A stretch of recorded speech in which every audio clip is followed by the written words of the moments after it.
I learned about the church from some missionaries who showed up at uh, a place I was staying at, and they were actually there to visit someone else, but that person had moved out.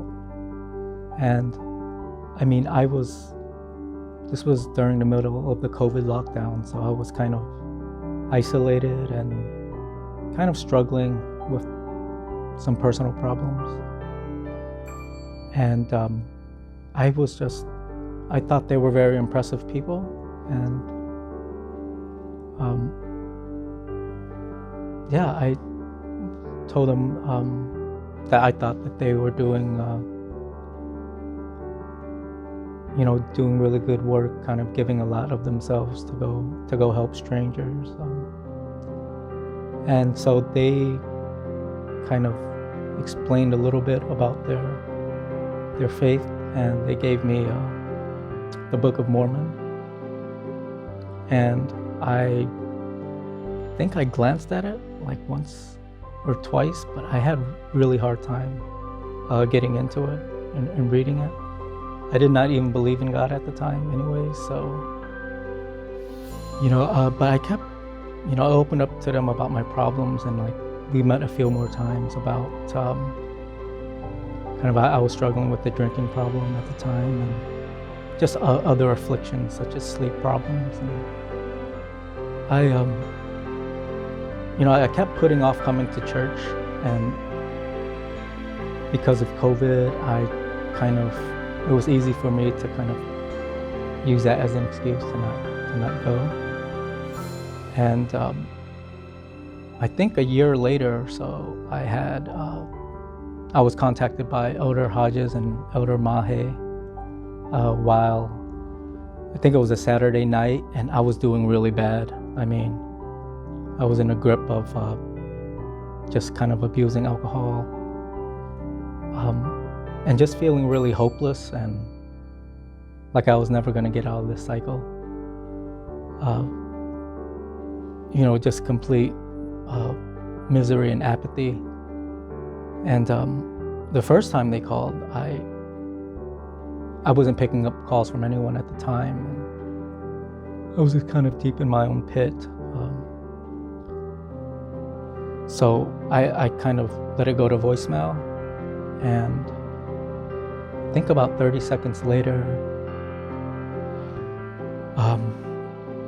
they called again, and I knew like something about that. I could feel like, even though like I was super like disconnected from my heart at that time, like I could feel that some sort of a force telling me to, pick up this call. You need to talk to. It said elder. It was another elder on the voicemail. It wasn't even like I didn't even know you guys' names, but and that was kind of God reaching His hand out to me, I believe, kind of at my deepest, darkest points.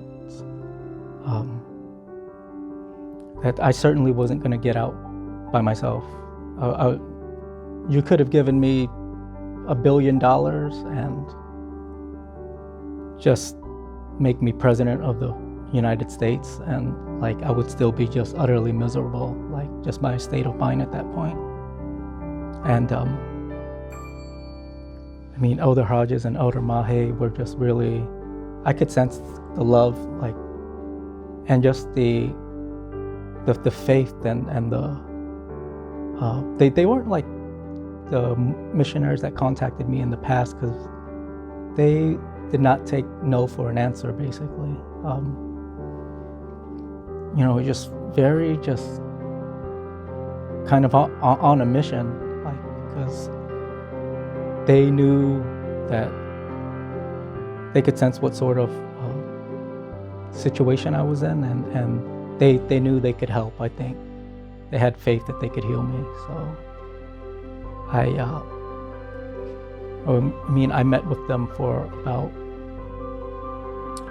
2 to 3 weeks afterwards, and they kept inviting me to church and telling, you know, kind of helping me talk through like my urge, my cravings for alcohol. And, you know, we had about 3 weeks of fits and starts of me kind of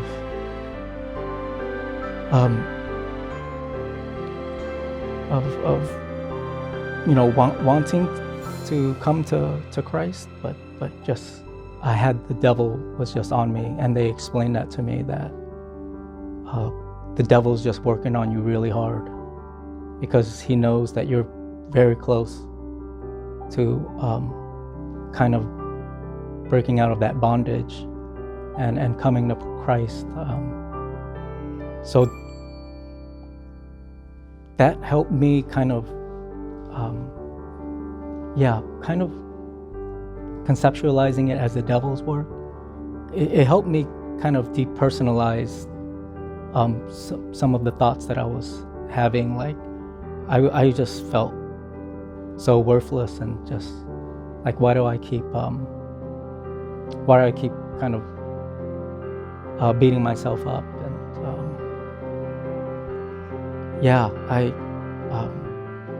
I finally got myself to church, and the first time I went to church, I just remember feeling that this warmth and acceptance and love from the people in church, and just the spirit that was present in that church.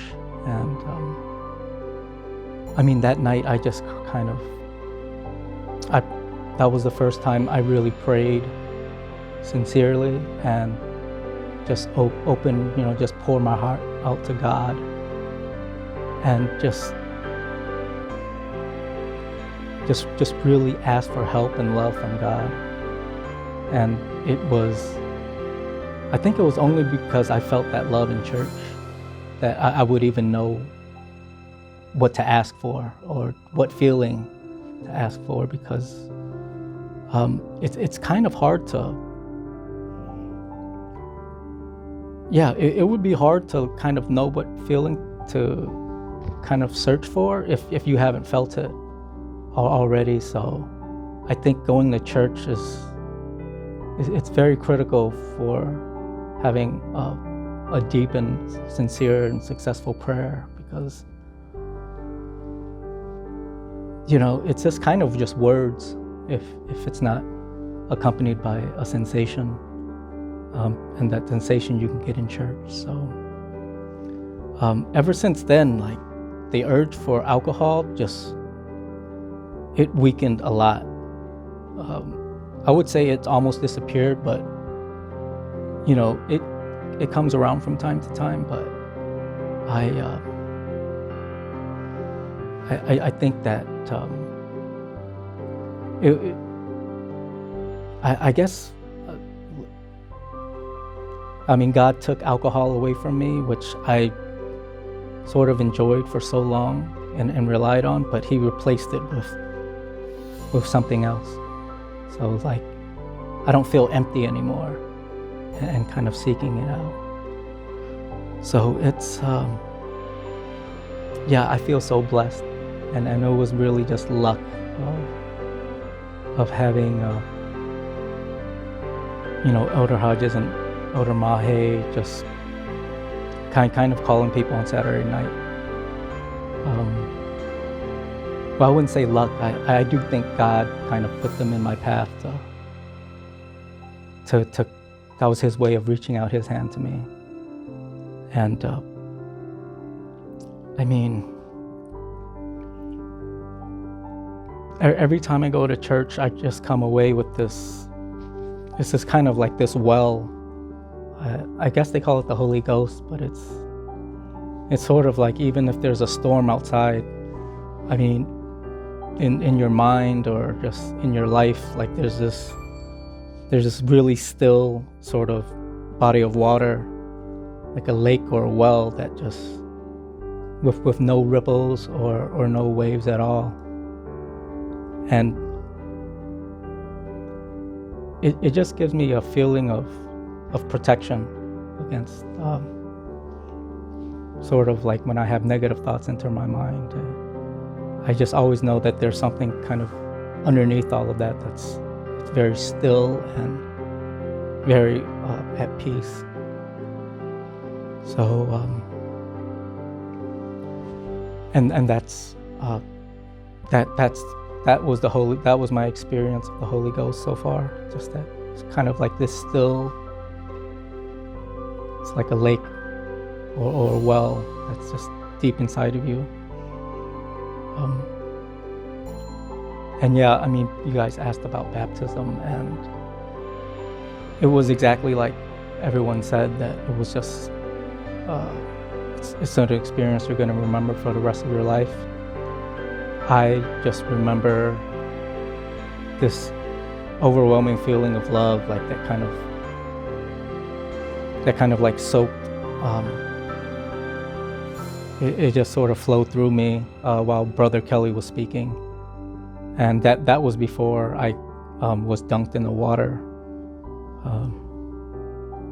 And yeah, I looked at that picture of Jesus being baptized before I went in. And, I mean, the one word that came to mind was just love, because that's what he preached. If I had to summarize his teachings in any way, it would be love instead of fear.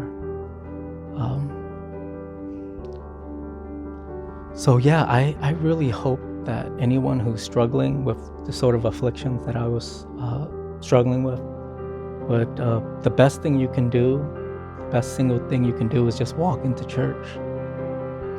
Even if you don't have any, even if you look really haggard and just really just not in good shape, I think that is probably the best thing for anyone to do, is just go into church once, and the rest will take care of itself.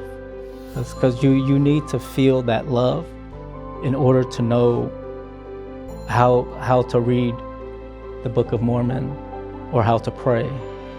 Because if you haven't felt that yet, you're just going to be kind of passively reading it, and it's just going to go to the brain and not the heart. So